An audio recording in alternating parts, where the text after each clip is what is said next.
buenas noches, bienvenidos a 52 minutos. El presidente Javier Milei tiene un concepto rector, que es el que estamos viendo, que es el que repite cada vez que puede, y que tiene que ver con la libertad de mercado, y en ese sentido sostiene que el Estado es lo peor que puede tener una sociedad, es el enemigo a combatir, y por ende, cobrar impuestos es un acto criminal. Esto es uno de los pilares del pensamiento de Javier Milei, que lo dijo en Davos, lo dice cada vez que puede en los medios, y que estamos viendo allí cómo opera en ese sentido en la realidad política argentina. De hecho, esto le ha permitido convertirse en uno de los referentes del anarcocapitalismo internacional, que es en economía, en definitiva, es una corriente hasta ahora marginal, pero que, bueno, después lo asimila, lo acerca a otros líderes mundiales como Donald Trump, con Jair Bolsonaro, Vox, en fin, las expresiones de derecha de distintos puntos del mundo. Y en esa concepción de Estado criminal que cobra impuestos y que es el motivo de la distorsión del mercado, de hecho dice Milei que la oferta y la demanda, una sociedad organizada en la oferta y la demanda no tiene errores, y todos los errores o todos los problemas que suceden en ese vínculo es porque mete la mano el Estado. De ahí se desprende que el capitalismo es el principal o la única corriente que puede garantizar esta organización libre de los hombres y mujeres. Y ese motor, o mejor dicho, el motor de ese capitalismo es el ahorro. Y vamos a quedarnos con estos dos principios: el Estado criminal que cobra impuestos y el ahorro como motor del capitalismo. Este es el pensamiento más núcleo, más básico del presidente Javier Milei. Ahora bien, veamos qué pasa en la realidad. ¿Qué es lo que está sucediendo en estos momentos? Vemos que hay una inflación que creció muchísimo después de una devaluación del 120%. Vemos que el acceso de los argentinos, sobre todo de los asalariados, a los bienes cada vez se restringe más debido a la depreciación de su salario, de una inflación que de estar en un techo empieza a nivelarse y en los próximos meses puede empezar a bajar. ¿A qué costo? Bueno, a costo de un enfriamiento total de la economía. En la ciudad de Rosario, por ejemplo, para poner un ejemplo, entre el 40 y el 50% de la oferta gastronómica de Pichincha tiene problemas, se redujo, y eso va generando impacto en distintas áreas. Vemos que Asindar, por ejemplo, cerró, en fin, toda una serie de impactos en el tejido productivo y de servicios del país. Y vemos que los impuestos no bajan tampoco. Esos impuestos, que fue la denuncia permanente de Milei, y no solo de Milei, también del PRO, de que Argentina tiene una carga impositiva inmensa, que la tiene, que es una realidad, no ha disminuido. De hecho, ha aumentado. Nosotros este viernes estamos sufriendo un aumento de nuevo en combustibles por esta causa. Se intentó aumentar más a través de la suba de retenciones, no solo ya al poroto de soja, sino también a los derivados de la soja, a los productos industriales. O sea, un intento de aumentar la carga impositiva a los argentinos y a su trabajo. Y si nosotros vinculamos a esto con que los impuestos son un crimen, podemos concluir de que el presidente no solo está haciendo una acción criminal y aumentando los impuestos, sino que esa carga impositiva es aún mayor para los argentinos porque el Estado desde hace 2 meses está prestando menos servicios.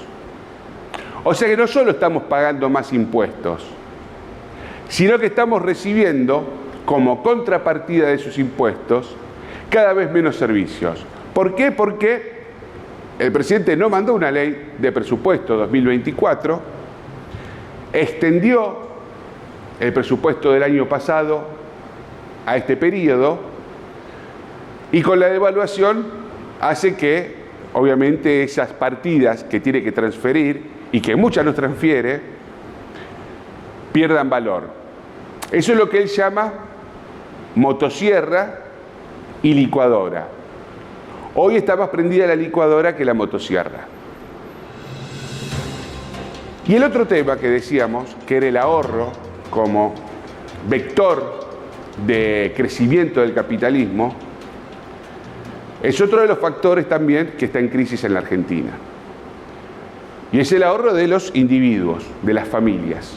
¿Por qué? Porque para afrontar esta devaluación, esta pérdida de poder adquisitivo, la clase media, sobre todo, tiene que apelar al ahorro. ¿Por qué? Porque la clase alta puede, obviamente, subsistir, puede sortear con sus ingresos, que son importantes, por eso es clase alta, puede sortear estas devaluaciones.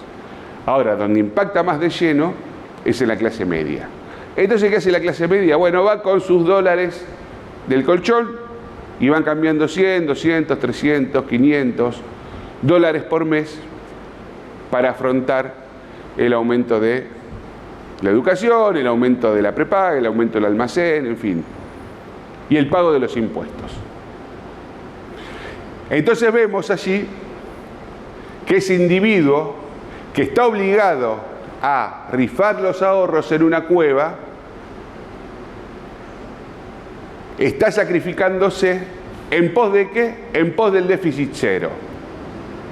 En pos de esta estructura estatal que tiene que llegar al déficit cero, que no puede gastar más de lo que recibe, pero para eso nuevamente sacrifica el ahorro de los individuos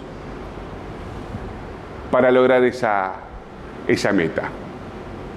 Estamos viendo allí contradicciones importantes que lamentablemente no se ponen en la discusión, no son eje de discusión, pero que tienen que ver con la coherencia ideológica y económica del presidente.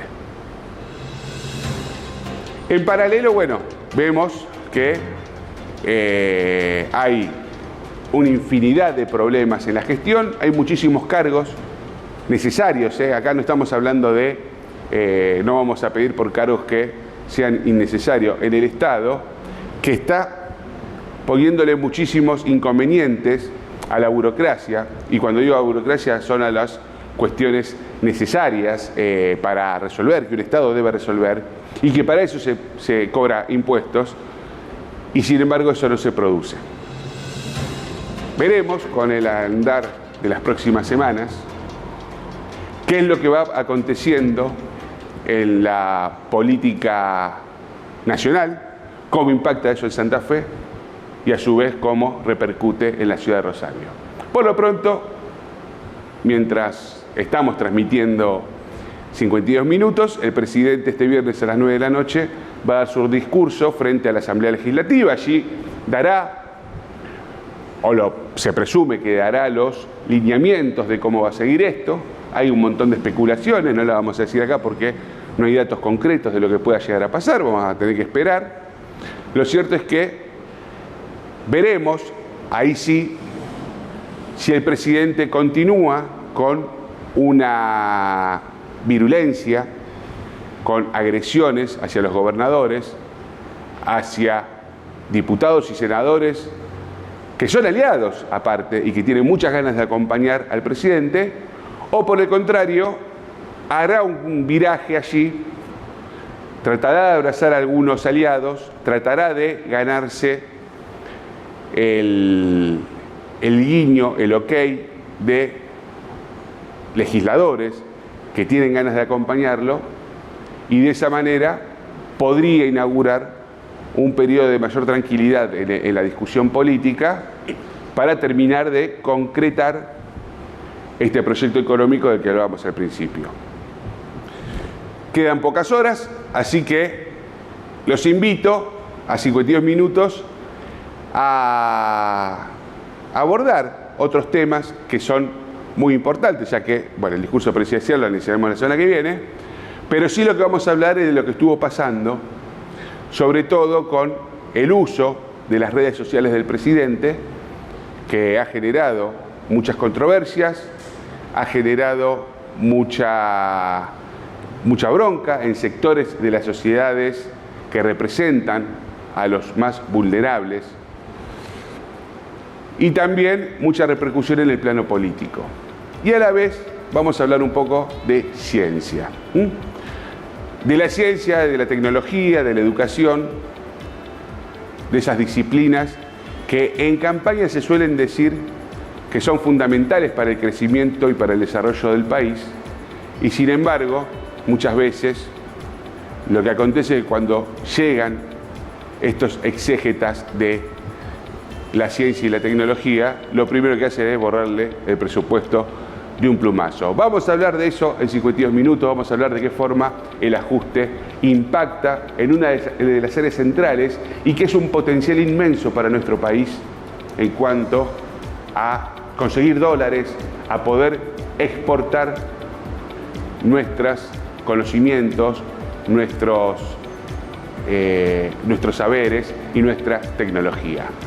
Bienvenidos a 52 minutos.